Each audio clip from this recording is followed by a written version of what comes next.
Assalamualaikum warahmatullahi wabarakatuh. Treble-nya besar kan? Treble-nya tambah. Besar kan? Tambah. Nasta'inuhu wa nastahdihi wa nastaghfiruh wa na'udzu bihi min shururi anfusina wa sayyiati a'malina. Man yahdihillahu fala mudilla lahu wa man yudlil fala hadiya lahu. أشهد أن لا إله إلا الله وحده لا شريك له وأشهد أن سيدنا ونبينا محمدا عبده ورسوله من لا نبي بعده اللهم صل وسلم على سيدنا محمد مفتاح باب رحمة الله عدد ما في علم الله صلاة وسلاما دائمين بدوام ملك الله وعلى آله وصحبه اللهم رب اشرح لي صدري ويسر لي أمري واحلل عقدة من لساني يفقهوا قولي سبحانك لا علم لنا إلا ما علمتنا إنك أنت العليم الحكيم اللهم ارزقنا فهم النبيين وحفظ المرسلين وإلهام الملائكة المقربين اللهم أغننا بالعلم وزينا بالحلم وأكرمنا بالتقوى وجملنا بالعافية لا حول ولا قوة إلا بالله العلي العظيم الحمد لله رب العالمين نوينا التعلم والتعليم والتذكر والتذكير والنفع والانتفاع والإفادة والاستفادة والحث على التمسك بكتاب الله تعالى وسنة رسوله والدعاء إلى الهدى والدلالة على الخير ابتغاء وجه الله ومرضاته وقربه وثوابه سبحانه وتعالى على هذه النية وعلى كل نية صالحة وإلى حضرة النبي المصطفى محمد صلى الله عليه وسلم سر الفاتحة أعوذ بالله من الشيطان الرجيم بسم الله الرحمن الرحيم الحمد لله رب العالمين الرحمن الرحيم الحكيم إياك نعبد وإياك نستعين الصراط المستقيم وصراط الذين أنعمت عليهم Hadratul Muhtaramin yang dimuliakan Allah Subhanahu wa taala, fa insyaallah malam hari ini kita akan melanjutkan pembahasan kita masih bab fikih. Kita membahas kitab Safinatun Najah dan malam hari ini tidak seperti biasa Isya kita langsung selesai dan melaksanakan salat Isya. Bismillahirrahmanirrahim. وهو الاسم الأعظم الذي إذا دعي به أجاب قال المؤلف رحمه الله تعالى ونفعنا بعلومه في الدارين آمين وهو يعني لفظ الله. Kemarin kita bahas Bismillah Ar-Rahman dan Ar-Rahim. Nah sekarang kita bahas lafaz Allah, itu dijelaskan penjelasan lanjutannya. Wa huwal ismul a'zamul ladzi idza du'iya bihi ajaba. Lafzul jalalah, lafaz keagungan yaitu Allah. Nah, Allah itu ya. Apa penjelasan ulama? Dijelaskan bahwa Allah itu al-ismul a'zam. Allah itu adalah al-ismul a'zam, nama yang paling agung. Yang dijelaskan nama yang paling agung atau ismul azam itu apa? Alladzi idza du'iya bihi ajaba. Yang ia apabila ia dipanggil dengan nama itu ajaba, niscaya dia menjawab. Atau apabila ada orang yang memanggilnya berdoa kepada Allah, maka Allah jawab doanya. Wa in su'ila bihi u'tiya wa in su'ila bihi a'ta. Dan apabila ia dipinta dengan nama itu, maka niscaya ia akan memberikan. Kemudian wa adamul istijabati bihi likatsirin minan nas li'adam istijma'ihim syurutin wa adabid du'a. Dan ketika doa seorang hamba atau banyak manusia, walaupun sudah berdoa dengannya kok belum diijabah, belum dikabulkan Allah Subhanahu wa taala. Kenapa? Li'adam istijma'ihim syurutin wa adabid du'a. Karena mereka tidak mengumpulkan syarat dan adab dalam berdoa.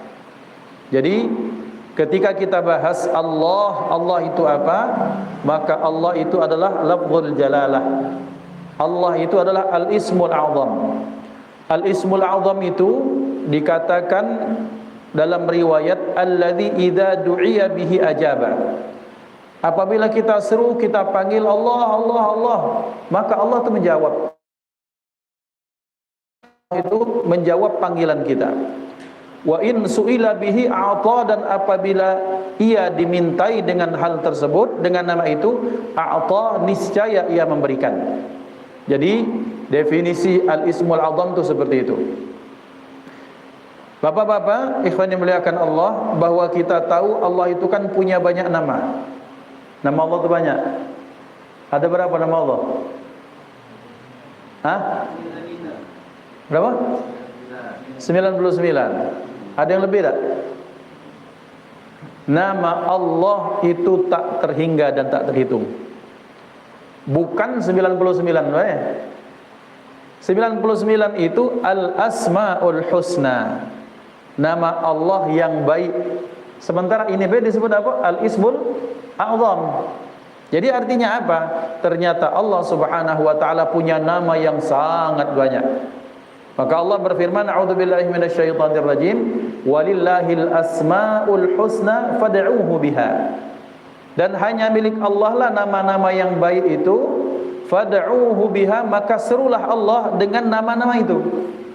Maka yang kita tahu, nas'aluka ya man huwallahu alladzi la ilaha illa huwar rahmanur rahimul malikul qudusus salamul mu'minul muhaiminul azizul jabbar, terus sampai 99. Itu al-asmaul husna.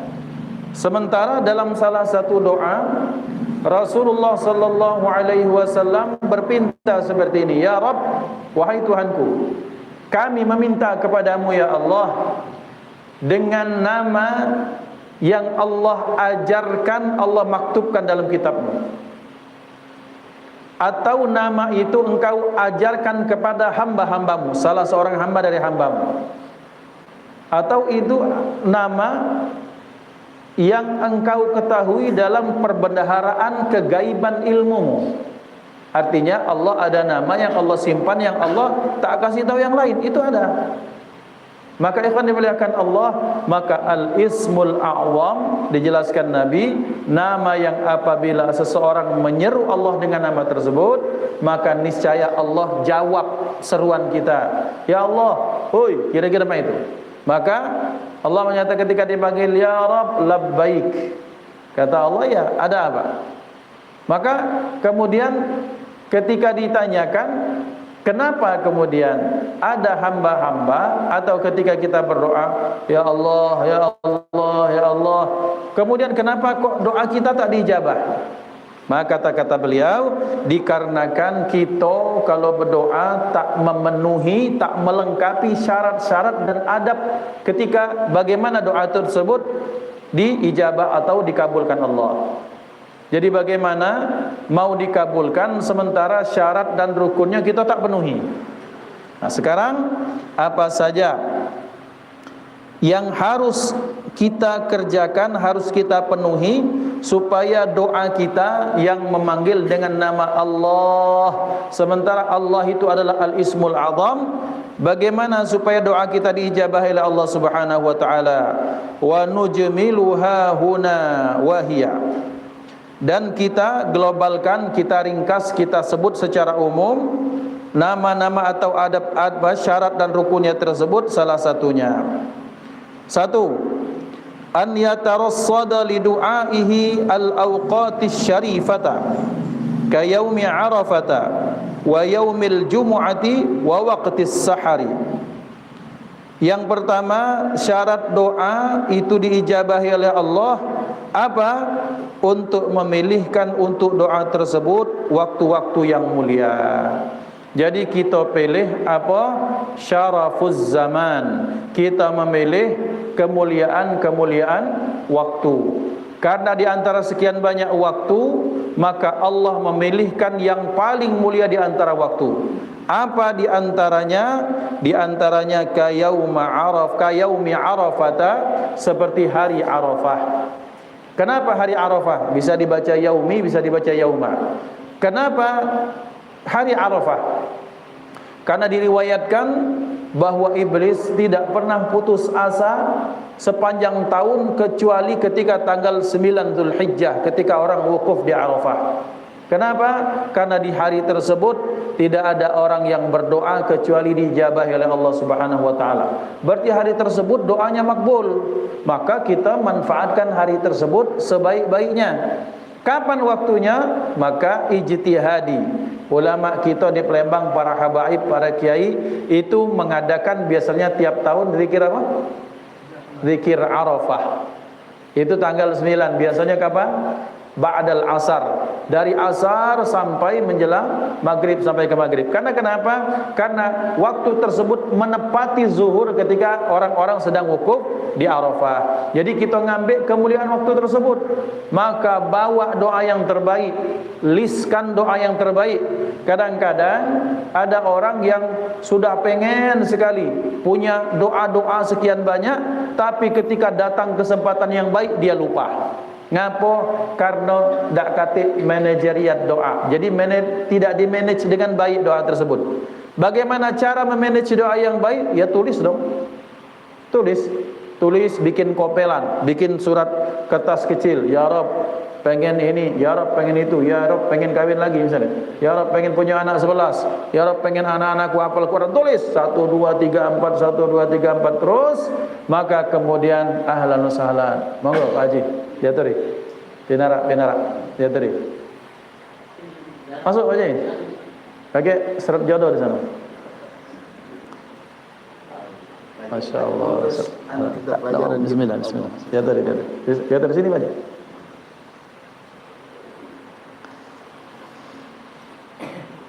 Nah, jadi dengan berkah kita memanfaatkan waktu yang baik, maka sering-sering kita manfaatkan.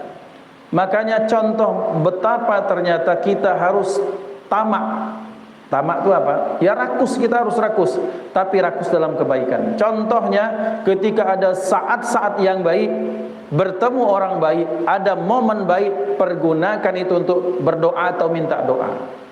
Sebagaimana dicontohkan baginda Nabi Muhammad sallallahu alaihi wasallam ketika hujan turun, karena Madinah jarang turun hujan. Ketika hujan turun, dalam riwayat apapun kerjaan Rasulullah beliau tinggalkan. Langsung balik badan menghadap kiblat, mengangkat tangan dengan setinggi-tingginya, ya Rabb, ya Rabb, ya Rabb, mintain.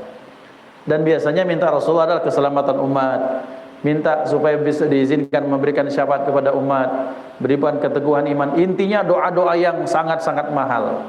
Nah ikhwan yang dimuliakan Allah, ini maksud beliau bahwa kaitan Al-Ismul A'zam yang kalau kita terjemahkan tadi, kita jelaskan tadi, Al-Ismul A'zam adalah nama yang apabila kita panggil Allah dengan nama tersebut, Allah menjawab panggilan kita. Kalau kita minta dengan nama tersebut, maka Allah kabulkan permintaan kita. Tapi kan harus ada syarat dan ketentuan yang berlaku. Dalam bahasa lorong mupakatnya, term and condition. Jadi syarat dan ketentuan berlaku. Nama Allah Al-Ismul A'zam, tapi tidak memanfaatkan waktu yang baik, sayang. Mahal sekali terlewatkan gara-gara itu. Atau yang kedua, wa yaumil jumu'ati, yang kedua hari Jumat. Bahwa hari Jumat adalah hari yang sangat baik. Maka para ulama berbeda pendapat kapan hari Jumat. Ada yang bilang ketika hari Jumat seluruhnya dari malam sampai ke pagi, sampai ke sorenya. Maka dinyatakan oleh para ulama dalam satu pendapat bahwa kalau hari biasa, sa'atul ijabah itu sepertiga malam dari awal, tengah dan akhir. Bil khusus malam Jumat dimulai dari ba'da maghrib. Maghrib sampai santuk ke subuh. Maka para ulama, guru-guru kita, orang tua kita, malam Jumat itu dimanfaatkan Yasin, tahlil, macam apa? Buku yang kecil yang lebih Majmu' Syarif.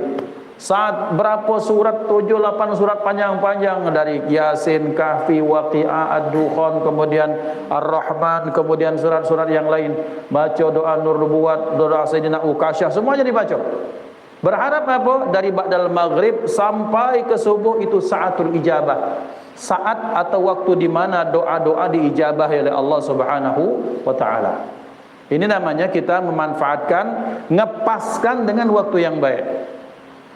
Kapan lagi kata beliau, terutama Jumat ketika khatib naik mimbar atau ketika antara dua khutbah. Makanya antara dua khutbah itu kalau terkantuk tidak apa-apa, tapi pas bangun langsung doa. Ya Rabb, minta apa? Doa, panjatkan sebanyak-banyaknya. Bakso kita baik. Kemudian selanjutnya bahkan kami lihat dari amalan kiai-kiai tua, tapi kami belum dapat.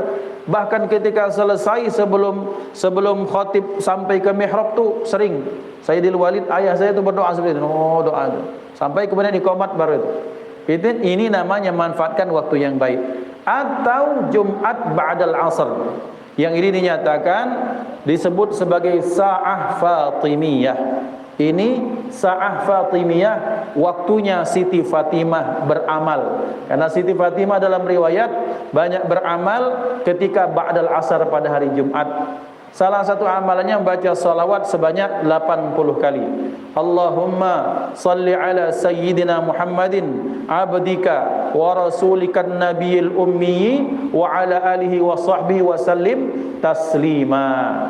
Maka dibaca 80 kali dalam riwayat, siapa yang membaca salawat dibacanya ba'dal asr pada hari Jumat, maka diampunkan dosanya selama 80 tahun. Kalau ternyata dosanya tidak sampai itu, diampunkan untuk keluarganya. InsyaAllah barokah salawat, barokah hari Jumat, barokah waktu asar. Maka ini namanya sa'ah Fatimiyah. Ini ajib. Jadi kita ini harus ada ilmu tentang waktu. Ilmu tentang waktu apa? Lailatul Qadar, kemudian nisfu Sya'ban, kemudian malam 1 Muharram, kemudian puasa secara umum. Jadi waktu-waktu yang baik kita manfaatkan, ditambah dengan kita berdoa memanggil Allah dengan apa? Al-Ismul A'zam. Maka ya Allah, ya Allah, ya Allah, ya Allah, itu sambil terus itu sambil hadirkan niat, itu boleh hukumnya. Ats-tsani ay yaghtanima al-ahwal asy-syarifata. Yang kedua, memanfaatkan waktu emas kapan kondisi yang mulia. Mana kondisi yang mulia? Kondisi yang mulia itu orang lagi puasa itu kondisi mulia. Orang lagi puasa kondisinya mulia. Maka lis-shaimi da'watun la turaddu. Bagi yang puasa, uji Nabi, ada doa-doa yang tak ditolak. Berarti kalau ada yang puasa, misal Senin, minta uang rumah kita, berdoa. Jangan semon, jangan sungkan, jangan merasa kerenan aku dari bini dan minta doa. Tahu bini kita habis puasa minta, ya doakan, tolong. Ngapa? Ya doakan misalnya kakak ni dapat job mana atau dapat Masya Allah. Intinya adalah bahwa ahwal syarifah, kondisi yang mulia itu sangat penting. Yang kedua kapan? Yang kedua ahwal syarifah misalnya dalam kondisi-kondisi di mana seseorang misalnya sedang sakit. Orang lagi sakit dan dia orang yang sabar dengan penyakitnya, maka ini orang yang disebut dalam kondisi ahwal syarifah. Al-ahwal asy-syarifah, kondisi yang mulia. Maka Sayyidina Umar bin Khattab radhiyallahu taala anhu ardah menyatakan, apabila kalian sedang besuk kepada orang yang sakit, maka kata beliau, mintalah doa dari orang yang sakit. Fa inna du'aahum ka du'ail malaikah, karena doa mereka seperti doa malaikat. Karena kenapa? Karena orang yang sakit itu maka berguguran dosa-dosanya. Yang penting, yang paling penting bahwa dia sabar atas penyakit tersebut. Maka kalau pacak kita komunikasikan, Mak Manojo, aman sakit, aman Ustaz masih menggigil. Pacak tak noga kami? Ya Ustaz, ya Rabb. Oh itu mantap itu. Ya, cuman kalau lagi sakit gigi caknya dah usah minta doanya. Bahaya. Ya, agak riskan ya, agak beresiko. Itu ahwal syarifah. Yang berikutnya kapan? Yang berikutnya ketika orang dalam kondisi menuntut ilmu. Masya Allah, anak-anak kecil ini belum balik, lagi menuntut ilmu. Fi sabilillah, mintai doa mereka. Jadi kita yang tua tu jangan merasa tinggi. Oh aku lah tinggi lah, banyak ibadah lah. Kita sama di depan Allah. Bahkan jangan-jangan kita malah lebih bawah dibandingkan mereka. Mintalah dengan berkah kemuliaan kondisi-kondisi tersebut. Kapan berikutnya kalau kita ketemu orang-orang yang kita tahu bagaimana keikhlasannya dalam dakwah, maka kita lihat masyayikh kita, orang-orang yang mungkin tak terkenal tapi mereka melahirkan, menelurkan para ulama, para masyayikh ustaz, itu luar biasa. Ahwal syarifah. Datang turunnya hujan, ahwal syarifah. Orang ketika selesai menghatamkan Quran, ahwal syarifah, kondisi-kondisi yang mulia. Dan dalam kondisi-kondisi yang mulia itu kita banyak-banyak minta doa atau mendoakan orang lain. Yang berikutnya, ats-tsalitsu an yad'uwa mustaqbilan al-qiblata. Jadi yang ketiga, berdoa kondisinya, hal kondisinya menghadap kiblat. Jadi doa itu menghadap kiblat. Bahwa kalau ternyata doanya tak memungkinkan menghadap kiblat, oke, tidak apa-apa. Tapi kemudian kalau bisa menghadap kiblat, upayakan menghadap kiblat. Kenapa harus kiblat? Bukankah Allah berfirman, a'udzubillahi minasyaitonirrajim, fa aynama tuwallu fathamma wajhullah, di mana kalian menghadap maka kalian akan menjumpai kekuasaan zat ridha Allah. Kira-kira itu terjemahnya, gampangnya, Be. Maka betul. Tetapi orang kalau menghadap ke kiblat, maka di situ akan kelihatan kerelaan dan keseriusannya. Man basokido, besajo. Tidak sambil-sambil. Ini doa kalau memang doa yang memang tidak harus, misalnya tidak harus dalam kondisi doa yang memang diutamakan menghadap kiblat. Kan ada doa-doa yang tidak harus menghadap kiblat. Misalnya tidak harus mengangkat tangan dulu, tidak. Nak ke WC kan tidak mungkin harus menghadap kiblat. Kemudian yang lain. Tapi artinya menyesuaikan kondisi. Doa ketika kita punya hajat, maka kita berdoa dengan menghadap kiblat. Ustaz, mak mano kalau orang tersebut di depan Ka'bah, jingoi Ka'bahnya. Ya Rabb, ya Rabb. Kita tidak menyembah kepada batunya, tidak. Tapi lihat ya ikhwan, kita menjawab pertanyaan atau mungkin pernyataan sebagian saudara-saudara kita. Kita jawab, umat Islam tidak menyembah batu.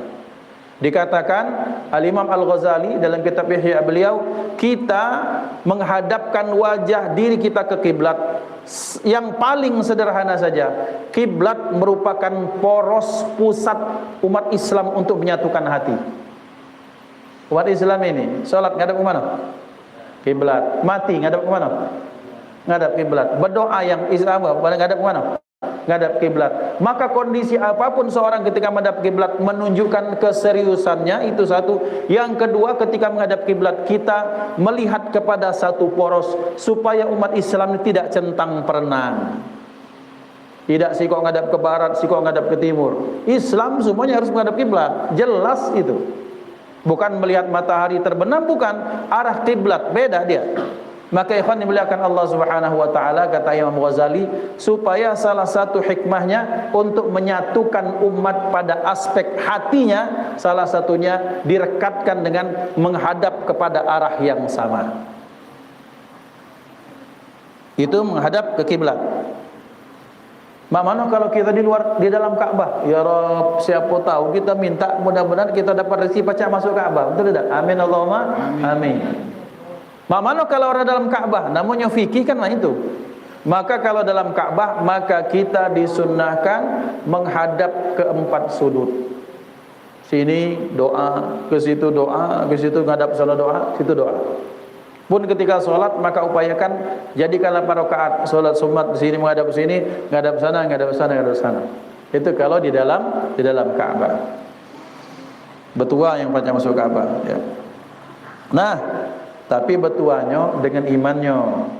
Tapi dia masuk Ka'bah tapi zalim, tetap baik zalimnya tak akan dihapuskan. Ya. Selanjutnya ar-rabi'u khafdus sauti bainal mukhafatati wal jahri. Yang berikutnya, ini orang ketika berdoa itu dengan suara antara yang keras dengan suara yang lirih. Hujan apa ini? Allahumma shayyiban nafi'an, hadirkan hajatnya masing-masing min hajatin wal akhirah.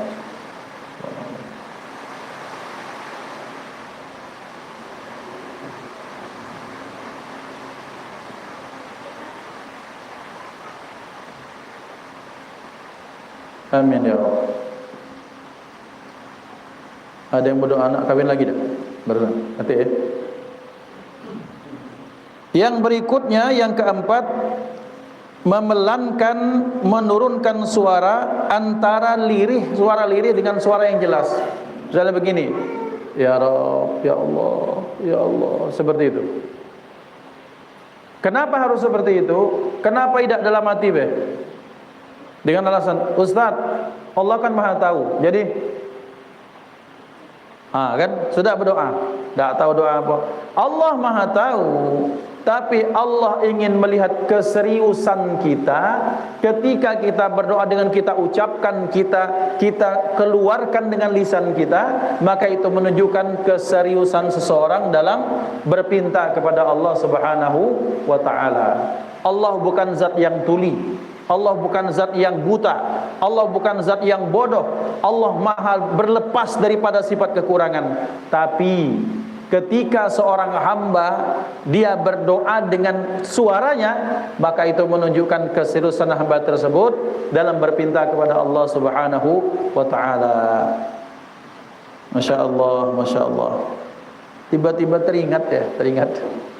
Ini lagi terbayang, ini ada orang dari Afrika, saudara kita muslim dari Afrika, di depan Ka'bah. Nah, ini ahwal syarifah. Ini kondisi yang mulia.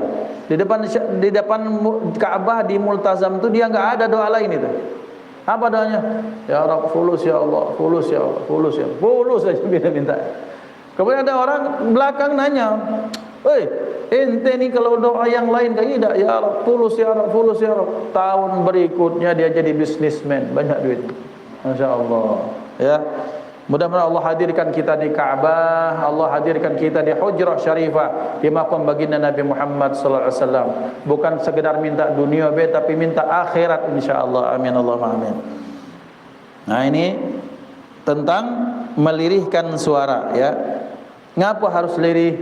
Jadi pecah-pecah tu main. Kita tuh khusyuk berdua dengan Allah.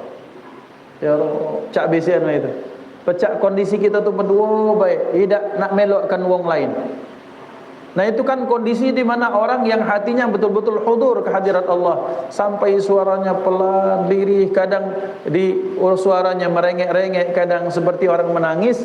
Nah, itu namanya orang yang al-mukhafatah wal jahr, bainal mukhafatah wal jahr, antara keras dan pelan, lirih suaranya.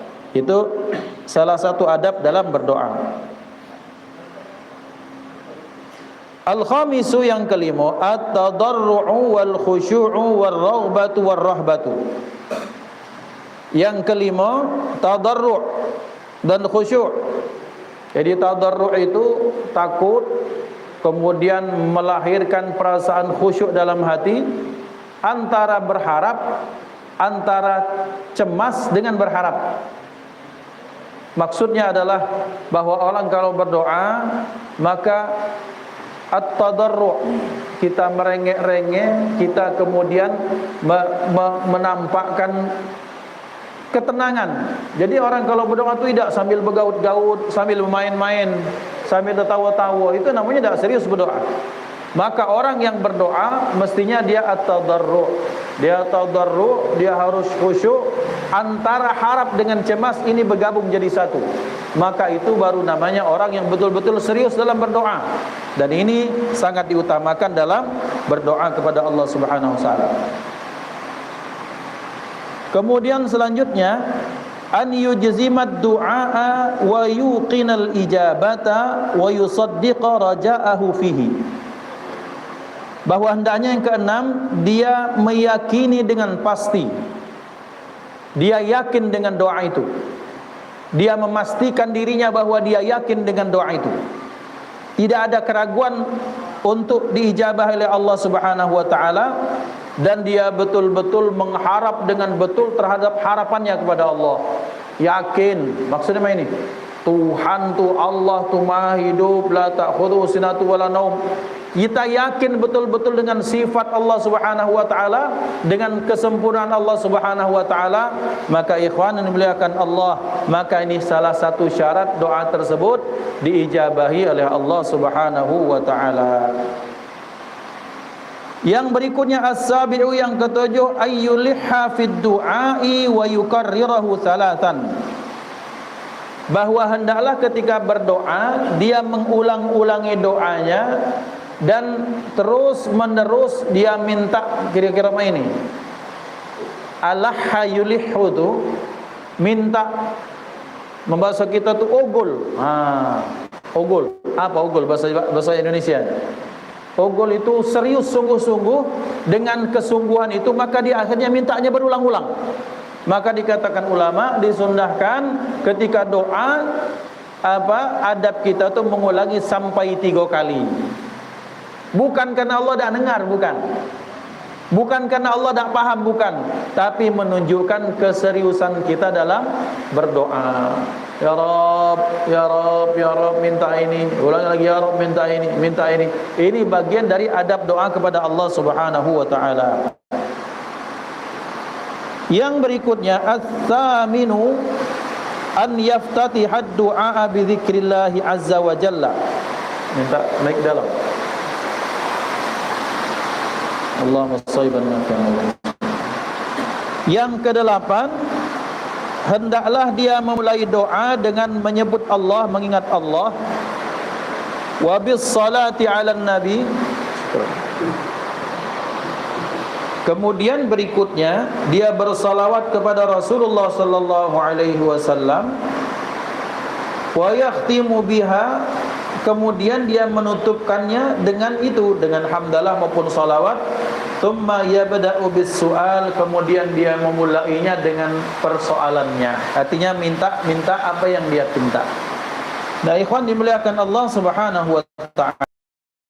Ya, dia harus banyak merengek-rengek dan dia harus banyak merayu-rayu. Pecah kita, posisikan kita seperti anak kecil, kita seperti pembantu yang lagi buntu, kita seperti anak kecil yang pengen duit untuk minta belikan permen, sementara kita sangat pengen makan permen. Jadi lah Pak, bapak kan baik, bapak kan keren, bapak kan gagah. Jadilah bos ini kan orangnya baik hati. Itu merengek-rengek. Dipujilah Allah, kita memuji Allah Subhanahu wa taala dengan pujian-pujian. Maka kita berdoa, alhamdulillahirabbil alamin. Segala puji bagi Allah seluruh sekalian alam. Hamdan yuwafi ni'amahu wa yukafi mazidah. Kami memujimu ya Allah, hamdan yuwafi ni'amahu, dengan pujian yang mencakupi semua nikmat. Wa yukafi mazidah, dan kalaupun ternyata ada tambahan nikmat lagi ya Rabb, maka pujian kami pun mencakupi itu. Ini jangan diremehkan doa ini, Pak. Yang biasa kita dengar tu pakam artinya. Alhamdulillahirabbil alamin, segala jenis puja-puji lillah, hanya untuk milik karena Allah. Rabbil alamin, Tuhan seluruh sekalian alam.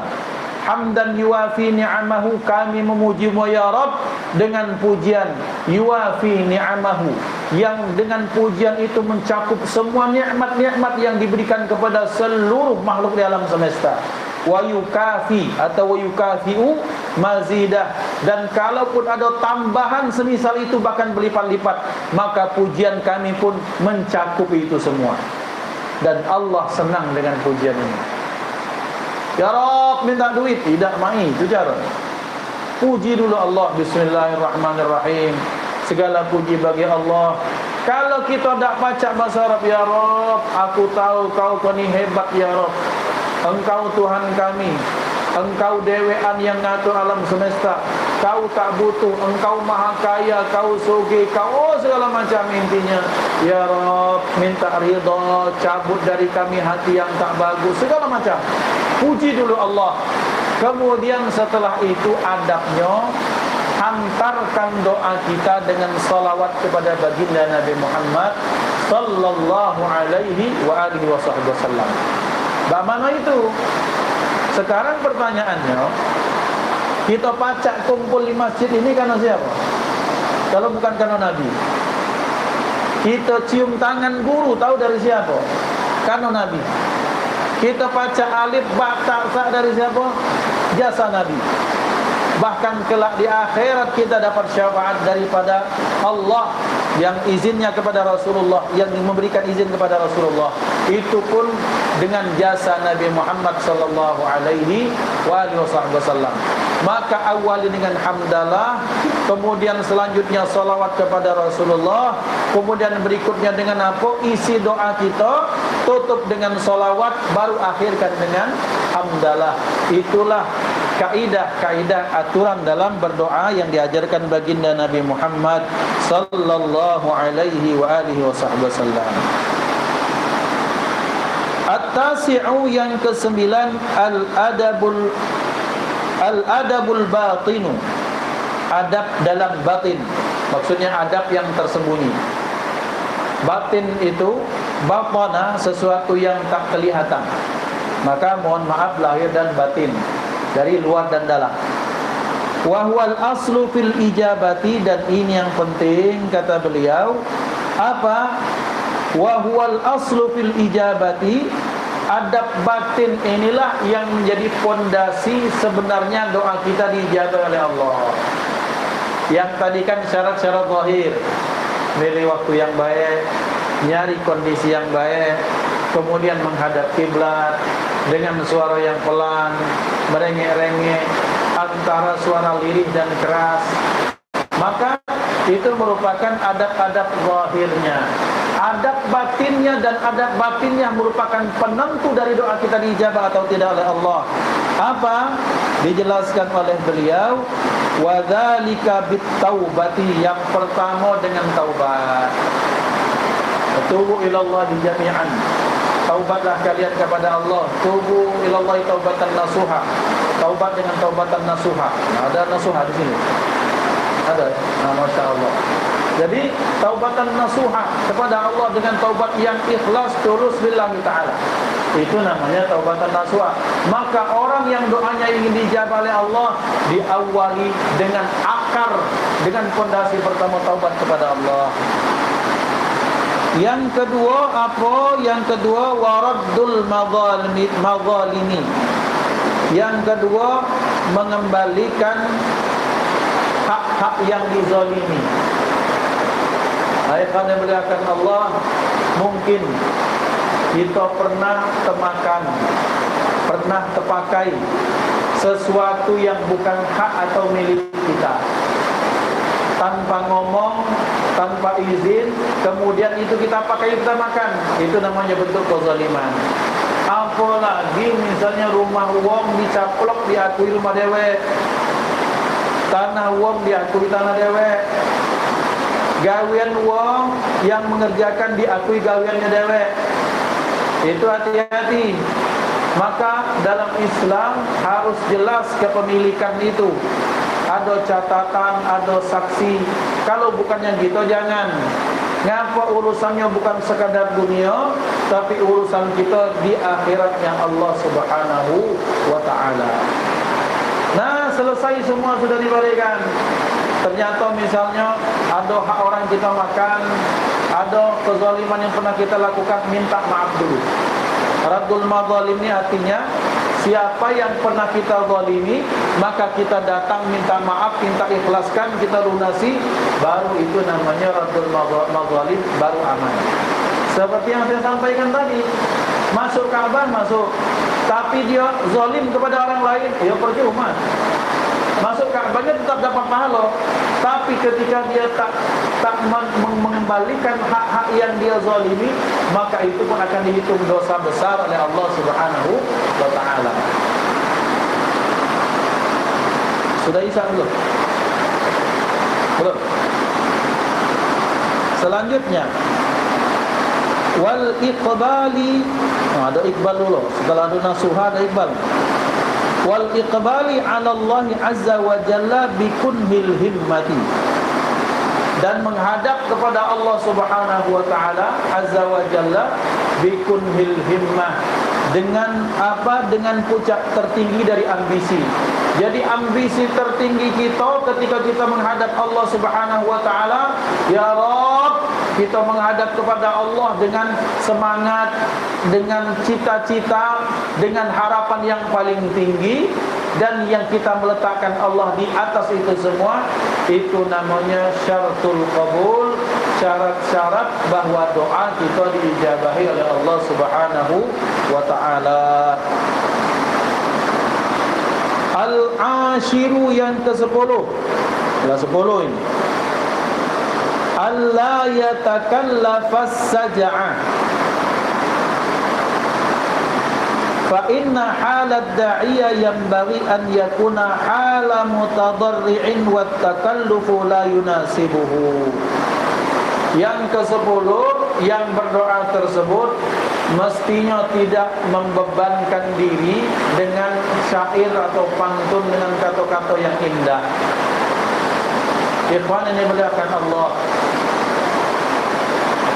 salah satu hal yang diajarkan oleh para ulama, bahwa kalau berdoa kepada Allah tidak usah harus nak dipaksa-paksakan harus mirip. Pecah syair, pecah pantun, pecah sajak, pecah puisi, berpinta kepada Allah pecah puisi. Dikatakan ulama, doa itu kita mengharap kepada Allah dalam kondisi orang apa ya? Kalau berdoa itu dalam kondisi orang yang kejepit. Orang terjepit, tak sempat dia nak pakai saja. Orang sedang terjepit, tak sempat dia nak pakai kata-kata indah. Ya Rabb, dan buntu ya Rabb minta duit. Itu dia. Tidak, wahai Tuhanku yang maha kaya, yang maha ini, kau lihat betapa hari telah berlalu. Wah, ini wong tak terjepit namanya, waktunya panjang. Wong kalau terjepit itu, ya Rabb, tak naruh duit ikon ni. Mak mana ini ceritanya? Ya Allah membaca, kabulkan. Itu namanya orang tidak harus memaksakan diri dengan puisi-puisi. Kalau orang berpantun-pantun memuji Allah, kemudian pengen akrab dengan Allah, sengaja memuji dengan kalimat thayyibah, khair. Tapi kalau doa, tak usah paksakan diri. Beda. Kalau ternyata bedakan kondisi. Kalau ternyata ada ulama yang ternyata dia memang bisa pandai puisi semenjak lahir, itu pengecualian. Ada orang yang kalau ngomong itu memang indah dari lahir, tertata rapi, kemudian indah, enak didengar, tanpa dia buat-buat, tidak lebay, dia muat-muat, hukumnya boleh. Tapi kalau kita nak mau maksa-maksakan diri, harus seperti saja, pecah maaf ya, maaf. Pecah kalau di acara kenegaraan. Itu kadang-kadang sudah doa politik, itu sudah bukan doa, bukan dari hati lagi. Yang penting ada doa, yang penting ada job numbernya, yang penting ada proyeknya, yang penting dikatakan kita ni umat yang agamis sehingga ada doa. Sehingga doa tersebut tak lebih dari sehatkan ini pemimpin kami segala macam dengan bahasa-bahasa yang indah. Orang terjepit tak sempat nak berpuisi, kira-kira macam itu. Nah, Al-Hadi Asyara, yang ke-11. An la yakuna al-mas'ulu bid-du'a'i mumtani'an aqlan wala 'adatan. Ini penting juga, bahwa yang ke-11 syarat doa itu sesuatu yang didoakan itu tidak terhalang secara akal maupun kebiasaan. Maksudnya, kalau kita ini minta tu yang wajar. Tak usah nak berlebihan yang diminta. Ya Rabb, kami minta turunkan hujan dari emas. Tak mungkin. Para ulama tak turun emas, sampai lagi kita ubaru ini ulama. Memang itu ubaru main. Ya Rabb, minta turunkan salju. Di Indonesia mana ada turun salju kecuali Puncak Jaya sana.